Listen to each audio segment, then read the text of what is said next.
ಓಂ ಶಾಂತಿ. ಇಂದಿನ ಮುರಳಿಯ ದಿನಾಂಕ 9/5/2025. ಪ್ರಾತಃ ಮುರಳಿ. ಓಂ ಶಾಂತಿ. ಬಾಪ್ತಾದ ಮಧುಬನ.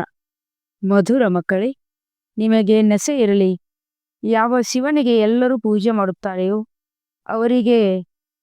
ಅವರೀಗ ನಮ್ಮ ತಂದೆಯಾಗಿದ್ದಾರೆ. ಅವರು ಈಗ ನಮ್ಮ ಮುಂದೆ ಕುಳಿತಿದ್ದಾರೆ. ಪ್ರಶ್ನೆ: ಮನುಷ್ಯರು ಭಗವಂತನಿಂದ ಏಕೆ ಕ್ಷಮೆ ಯಾಚಿಸುತ್ತಾರೆ? ಅವರಿಗೆ ಕ್ಷಮೆ ಸಿಗುತ್ತದೆ? ಉತ್ತರ: ನಾವು ಯಾವ ಪಾಪಕರ್ಮಗಳನ್ನು ಮಾಡಿದ್ದೇವೆಯೋ ಅದರ ಶಿಕ್ಷೆಯನ್ನು ಭಗವಂತನು ಧರ್ಮರಾಜನಿಂದ ಕೊಡಿಸುತ್ತಾರೆಂದು ಮನುಷ್ಯರು ತಿಳಿಯುತ್ತಾರೆ. ಆದ್ದರಿಂದ ಕ್ಷಮೆ ಬಿಡುತ್ತಾರೆ. ಆದರೆ ಅವರಿಗೆ ತಮ್ಮ ಕರ್ಮಗಳ ಶಿಕ್ಷೆಯನ್ನು ಕರ್ಮಭೋಗದ ರೂಪದಲ್ಲಿ ಭೋಗಿಸಲೇಬೇಕಾಗುತ್ತದೆ. ತಮ್ಮ ಕರ್ಮಗಳ ಶಿಕ್ಷೆಯನ್ನು ಕರ್ಮಭೋಗದ ರೂಪದಲ್ಲಿ ಭೋಗಿಸಲೇಬೇಕಾಗುತ್ತದೆ. ಭಗವಂತನು ಅದಕ್ಕೆ ಯಾವುದೇ ಔಷಧಿಯನ್ನು ಕೊಡೋದಿಲ್ಲ. ಗರ್ಭ ಜೈಲಿನಲ್ಲಿಯೂ ಶಿಕ್ಷೆಯನ್ನು ಅನುಭವಿಸಬೇಕಾಗುತ್ತದೆ. ಸಾಕ್ಷಾತ್ಕಾರವಾಗುತ್ತದೆ. ನೀವು ಇಂತಿಂಥ ಕರ್ಮಗಳನ್ನು ಮಾಡಿದ್ದೀರಿ, ಈಶ್ವರನ ಆದೇಶದಂತೆ ನಡೆಯಲಿಲ್ಲ, ಆದ್ದರಿಂದ ಈ ಶಿಕ್ಷೆಯಾಗಿದೆ. ಗೀತೆ: ನೀನು ರಾತ್ರಿಯನ್ನು ಮಲಗುತ್ತಾ ಕಳೆದೆ, ಹಗಲನ್ನು ತಿನ್ನುತ್ತಾ ಕಳೆದೆ. ಓಂ ಶಾಂತಿ. ಇದನ್ನು ಯಾರು ಹೇಳಿದರು? ಆತ್ಮಿಕ ತಂದೆ ಹೇಳಿದರು. ತಂದೆಯು ಸರ್ವಶ್ರೇಷ್ಠನಾಗಿದ್ದಾರೆ. ಎಲ್ಲ ಆತ್ಮರಿಗಿಂತಲೂ ಶ್ರೇಷ್ಠನಾಗಿದ್ದಾರೆ. ಎಲ್ಲರಲ್ಲಿ ಆತ್ಮವೇ ಇದೆಯಲ್ಲವೇ? ಈ ಶರೀರವು ಪಾತ್ರವನ್ನು ಅಭಿನಯಿಸುವುದಕ್ಕಾಗಿ ಸಿಕ್ಕಿದೆ. ನೀವೀಗ ನೋಡುತ್ತೀರಿ, ಸನ್ಯಾಸಿ ಮೊದಲಾದವರ ಶರೀರಕ್ಕೂ ಸಹ ಎಷ್ಟೊಂದು ಮಾನ್ಯತೆ ಇದೆ. ತಮ್ಮ ಗುರುಗಳನ್ನು ಎಷ್ಟೊಂದು ಮಹಿಮೆ ಮಾಡುತ್ತಾರೆ.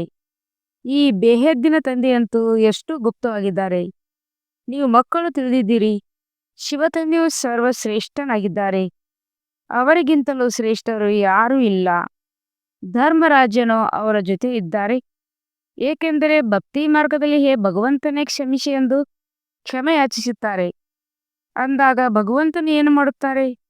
ಇಲ್ಲಿ ಸರ್ಕಾರವಂತೂ ತಪ್ಪು ಮಾಡಿದವರನ್ನು ಜೈಲಿನಲ್ಲಿಡುತ್ತಾರೆ. ಆ ಧರ್ಮರಾಜನು ಗರ್ಭ ಜೈಲಿನಲ್ಲಿ ಶಿಕ್ಷೆಯನ್ನು ಕೊಡುತ್ತಾರೆ. ದುಃಖವನ್ನು ಸಹ ಅನುಭವಿಸಬೇಕಾಗುತ್ತದೆ. ಇದಕ್ಕೆ ಕರ್ಮಭೋಗವೆಂದು ಹೇಳಲಾಗುತ್ತದೆ. ಕರ್ಮಭೋಗವನ್ನು ಯಾರು ಭೋಗಿಸುತ್ತಾರೆ? ಏನಾಗುತ್ತದೆ? ಎಲ್ಲವನ್ನು ನೀವೀಗ ತಿಳಿದುಕೊಂಡಿದ್ದೀರಿ. ಹೇ ಪ್ರಭು, ಕ್ಷಮಿಸಿ, ದುಃಖವನ್ನು ದೂರ ಮಾಡಿ ಸುಖವನ್ನು ಕೊಡಿ ಎಂದು ಹೇಳುತ್ತಾರೆ. ಅಂದಾಗ ಭಗವಂತನು ಯಾವುದೇ ಔಷಧಿ ಕೊಡುತ್ತಾರೆ? ಅವರೇನು ಮಾಡಲು ಸಾಧ್ಯವಿಲ್ಲ ಅಂದ ಮೇಲೆ ಭಗವಂತನಿಗೆ ಹೇಗೆ ಹೇಳುತ್ತಾರೆ? ಏಕೆಂದರೆ ಭಗವಂತನ ಜೊತೆ ಧರ್ಮರಾಜರು ಇದ್ದಾರೆ. ಕೆಟ್ಟ ಕರ್ಮವನ್ನು ಮಾಡಿದರೆ ಅವಶ್ಯವಾಗಿ ಅನುಭವಿಸಬೇಕಾಗುತ್ತದೆ. ಗರ್ಭ ಜೈಲಿನಲ್ಲಿ ಶಿಕ್ಷೆಯೂ ಸಿಗುತ್ತದೆ. ಎಲ್ಲವೂ ಸಾಕ್ಷಾತ್ಕಾರವಾಗುತ್ತದೆ. ಸಾಕ್ಷಾತ್ಕಾರವಾಗದೆ ಶಿಕ್ಷೆಯೂ ಸಿಗುವುದಿಲ್ಲ. ಗರ್ಭ ಜೈಲಿನಲ್ಲಿ ಯಾವುದೇ ಔಷಧಿ ಮೊದಲಾದವು ಇಲ್ಲ. ಅಲ್ಲಿ ಶಿಕ್ಷೆಯನ್ನು ಅನುಭವಿಸಲೇಬೇಕಾಗಿದೆ.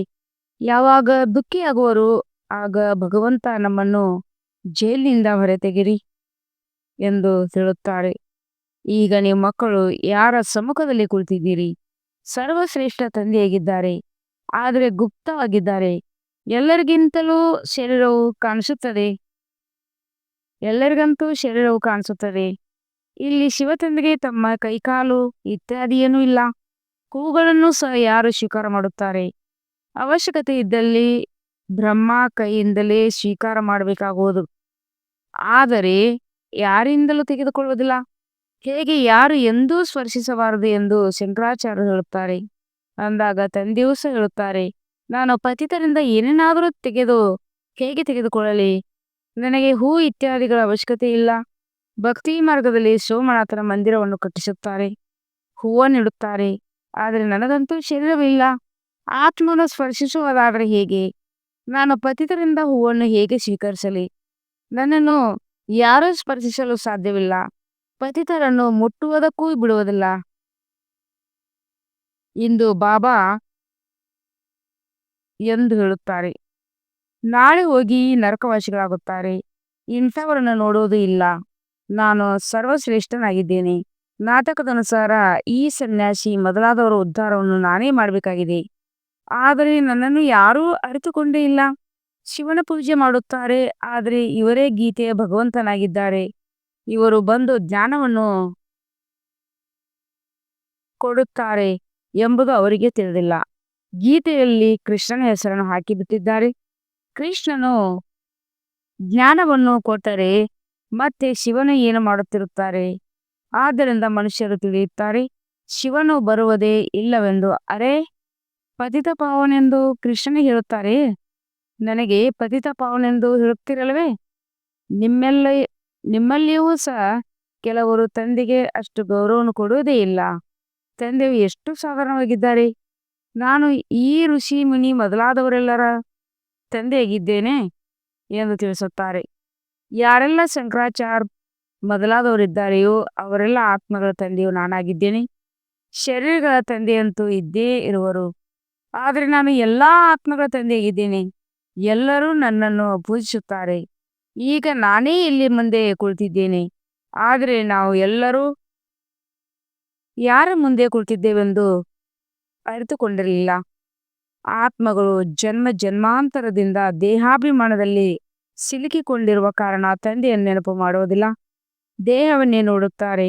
ಆತ್ಮಾಭಿಮಾನಿಯಾಗಿದ್ದಾಗಲೇ ಆ ತಂದೆಯನ್ನು ನೆನಪು ಮಾಡುವುದು ಮತ್ತು ತಂದೆಯ ಶ್ರೀಮತಂತೆ ನಡೆಯುವರು.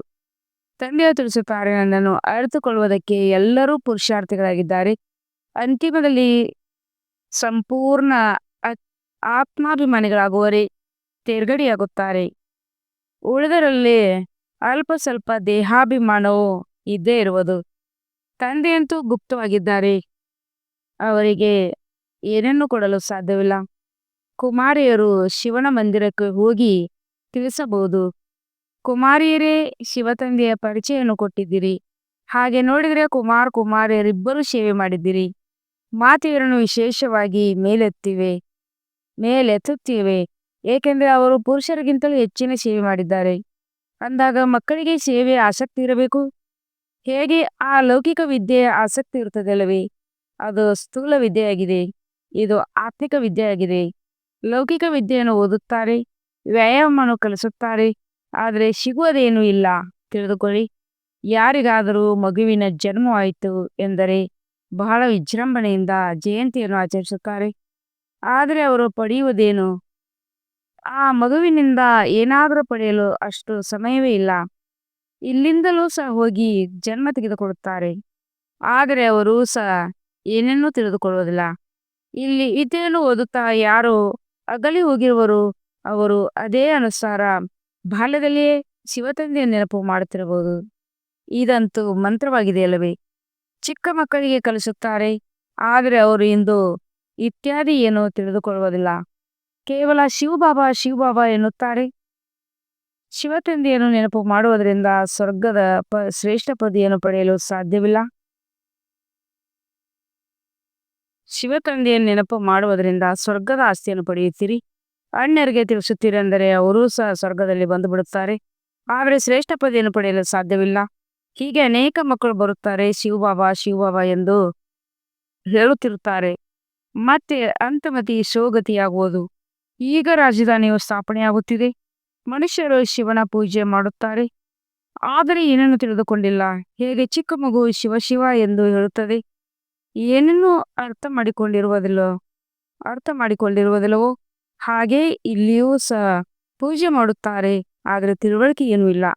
ಆದ್ದರಿಂದ ಅವರಿಗೆ ತಿಳಿಸಬೇಕು, ನೀವು ಯಾವ ಶಿವನ ಪೂಜೆಯನ್ನು ಮಾಡುತ್ತೀರೋ ಅವರೇ ಜ್ಞಾನಸಾಗರ ಗೀತೆಯ ಭಗವಂತನಾಗಿದ್ದಾರೆ.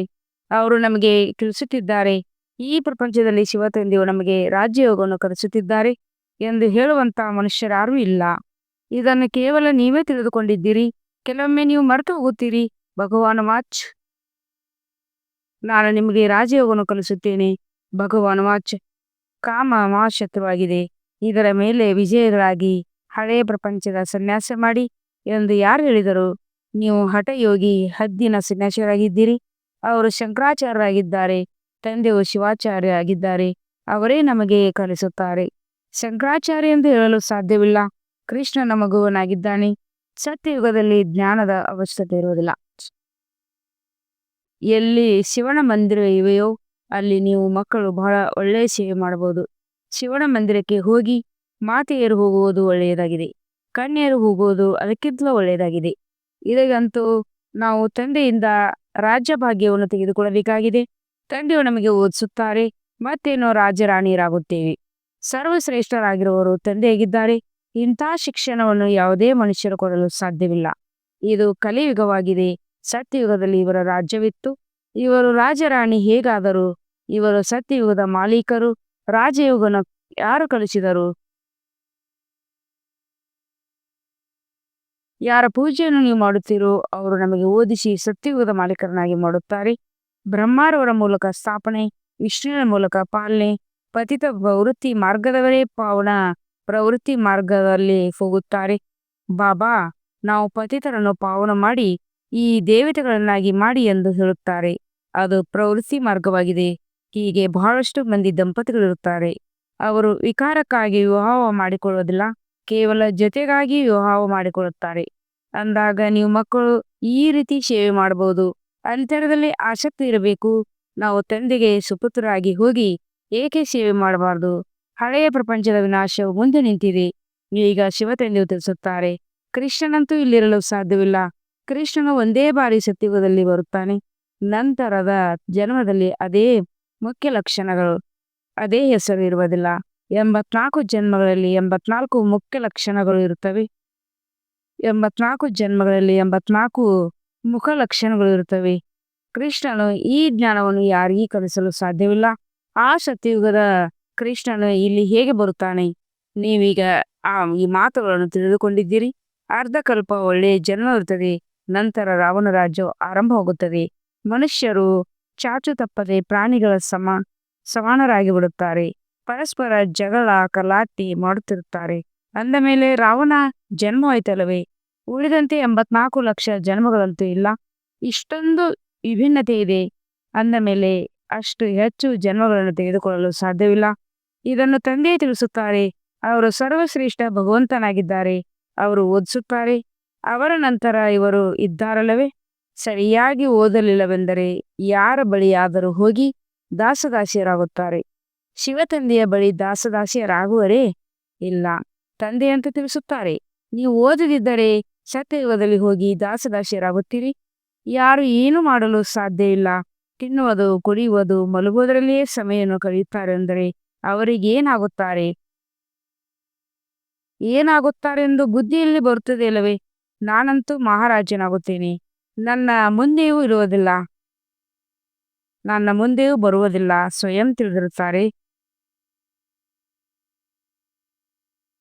ನಾನು ಈ ರೀತಿ ಆಗುತ್ತೇನೆಂದು. ಆದರೂ ನಾಚಿಕೆ ಎಲ್ಲಿದೆ? ನಾವು ನನ್ನ ಉನ್ನತಿಯನ್ನು ಮಾಡಿಕೊಂಡು ಏನಾದರೂ ಪಡೆಯಬೇಕೆಂದು ತಿಳಿದುಕೊಳ್ಳುವುದೇ ಇಲ್ಲ. ಆದ್ದರಿಂದ ತಂದೆಯು ತಿಳಿಸುತ್ತಾರೆ, ಮಕ್ಕಳೇ ಸದಾ ಶಿವ ತಂದೆಯು ತಿಳಿಯುತ್ತಾರೆಂದರೆ ತಿಳಿಯಿರಿ. ಈ ಬ್ರಹ್ಮರವರು ಹೇಳುತ್ತಾರೆಂದು ತಿಳಿಯಬೇಡಿ. ಶಿವ ತಂದೆಗೆ ಗೌರವ ನೀಡಬೇಕಲ್ಲವೇ? ಅವರ ಜೊತೆ ಮತ್ತೆ ಧರ್ಮರಾಜರಿದ್ದಾರೆ. ಇಲ್ಲವಾದರೆ ಧರ್ಮರಾಜನ ಬಹಳ ಶಿಕ್ಷೆಗಳನ್ನು ಬಯಸುತ್ತೀರಿ. ಕುಮಾರಿಯರಂತೂ ಬಹಳ ಬುದ್ಧಿವಂತರಾಗಬೇಕು. ಇಲ್ಲಿ ಕೇಳಿ ಹೊರಗಡೆ ಹೋದಾಗ ಸಮಾಪ್ತಿ ಆಗುವುದಿಲ್ಲ ತಾನೇ? ಭಕ್ತಿ ಮಾರ್ಗದ ಎಷ್ಟೊಂದು ಸಾಮಗ್ರಿಗಳಿವೆ. ಈಗ ತಂದೆಯು ತಿಳಿಸುತ್ತಾರೆ, ವಿಕಾರವನ್ನು ಬಿಡಿ, ಸ್ವರ್ಗವಾಸಿಗಳಾಗಿ ಈ ರೀತಿ ಸ್ಲೋಗನಗಳನ್ನು ಬೆರೆಸಿ ಸಾಹಸವಂತ ಸಿಂಹಿಣಿಯರಾಗಿರಿ. ಬೇಹದ್ದಿನ ತಂದೆಯು ಸಿಕ್ಕಿದ್ದಾರೆಂದ ಮೇಲೆ ಇನ್ನೇನು ಚಿಂತೆ ಇದೆ? ಸರ್ಕಾರವು ಧರ್ಮವನ್ನು ಒಪ್ಪುವುದೇ ಇಲ್ಲ. ಅಂದ ಮೇಲೆ ಅವರು ಮನುಷ್ಯರಿಂದ ದೇವತೆಗಳಾಗಿ ಹೇಗೆ ಬರುತ್ತಾರೆ? ಸರ್ಕಾರದವರು ಹೇಳುತ್ತಾರೆ, ನಾವು ಯಾವುದೇ ಧರ್ಮವನ್ನು ಒಪ್ಪುವುದಿಲ್ಲ, ನಾವು ಎಲ್ಲರೂ ಒಂದೇ ಎಂದು ತಿಳಿಯುತ್ತೇವೆಂದು ಹೇಳುತ್ತಾರೆ. ಅಂದ ಮೇಲೆ ಮತ್ತೇಕೆ ಜಗಳವಾಡುತ್ತೀರಿ? ಪ್ರಪಂಚದಲ್ಲಿ ಅಸತ್ಯವೇ ಅಸತ್ಯವಿದೆ, ಇಲ್ಲಿ ಸತ್ಯದ ಅಂಶವಿಲ್ಲ. ಮೊಟ್ಟ ಮೊದಲು ಈಶ್ವರ ಸರ್ವವ್ಯಾಪಿ ಎಂದು ಹೇಳುವುದರಿಂದಲೇ ಸುಳ್ಳು ಆರಂಭವಾಗುತ್ತದೆ. ಹಿಂದೂ ಧರ್ಮವಂತೂ ಯಾವುದೂ ಇಲ್ಲ. ಕ್ರಿಶ್ಚಿಯನ್ನರ ಧರ್ಮವು ನಡೆದು ಬರುತ್ತದೆ. ಅವರು ತಮ್ಮ ಧರ್ಮವನ್ನು ಬಿಡುವುದಿಲ್ಲ. ಆದರೆ ಇದೊಂದು ಧರ್ಮವಾಗಿದೆ. ಯಾರು ತಮ್ಮ ಧರ್ಮವನ್ನು ಬದಲಾಯಿಸಿ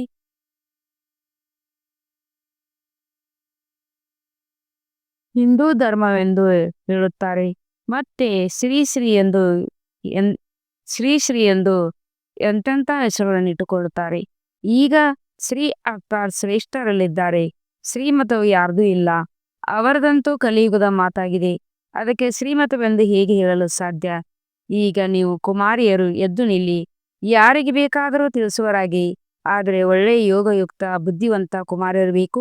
ಒಳ್ಳೆಯದು. ಮಧುರಾತಿ ಮಧುರ ಅಗಲಿ ಹೋಗಿ ಮರಳಿ ಸಿಕ್ಕಿದ ಮಕ್ಕಳ ಪ್ರತಿ ಮಾತ್ಪಿತ ಭಕ್ತರ ನೆನಪು ಪ್ರೀತಿಯ ಸುಪ್ರಭಾತ. ಆತ್ಮೀಯ ಮಕ್ಕಳಿಗೆ ಆತ್ಮೀಯ ತಂದೆಯ ನಮಸ್ತೆ. हम रूहानी बच्चों की रूहानी बाप दादा को यादगार और गुड मॉर्निंग और नमस्ते नमस्ते नमस्ते. ಸುಕ್ರಿಯಾ ಭಾವ ಸುಕ್ರಿಯಾ ವಹಾ ಬಾಬಾ ವಹಾ.